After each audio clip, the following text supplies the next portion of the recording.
இன்னைக்கு கடவுள் நம்மளுக்கு கொடுத்துருக்க வசனம் யோசுவா 22:27.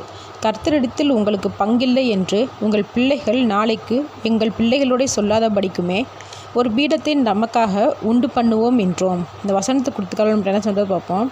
யோர்தான் நதி ஒரு பக்கத்தில் சில இஸ்ரவேலர் கோத்திரங்கள் வாழ்ந்துட்டு வந்தாங்க. அது ரூபன், காத், மனாசே இவங்க தான். இவங்க ஒரு பெரிய பலிபீடத்தை கட்டினாங்க. மற்ற இஸ்ரவேலர்கள் இதை பார்த்துட்டு இவங்க எல்லாரும் வேற ஒரு கடவுளை வழிபட போகிறாங்கன்னு நினச்சாங்க. அப்போ தான் ரூபன், மனாசே, காத் மனுஷர்கள் சொல்கிறாங்க, இந்த பலிபீடம் பலி கொடுக்கறதுக்கு கட்டப்படலை. எதிர்காலத்தில் உங்களுடைய பிள்ளைகளுக்கு எங்களுடைய பிள்ளைகளுக்கும் சண்டை வந்துடக்கூடாது. நம்ம எல்லாரும் ஒரே தேவனை வணங்குறவங்க தான் அப்படின்றதுக்கு ஒரு அடையாளமாக இந்த பீடம் கட்டப்பட்டுச்சுன்னு சொல்கிறாங்க. அப்போ ஒவ்வொரு இடத்துலையும் ஆலயம் கட்டப்படுறதுக்கு காரணம் எல்லாரும் ஒன்று சேர்ந்து ஆராதிக்க தான். ஆனால் இப்போலாம் நாங்கள் அந்த சர்ச்சை சார்ந்தவங்க, அந்த சபையை சார்ந்தவங்கன்னு பிரிவினையை மனுஷர்களை உண்டாக்கி இயேசு சாமியை வணங்கினாலும் மனிதருக்குள்ள பிரிவினை இருக்குது. அது அப்படியே விஷமாக வளர்ந்து ஜாதி பார்க்குது. பிள்ளைகளுக்கு திருமணம் செய்யணும்னு முடிவு பண்ணும்போது தேவனால் அபிஷேகம் பண்ணப்பட்ட பிள்ளையாக இருந்தால் போதும்னு எத்தனை பேர் எதிர்பார்க்குறாங்க.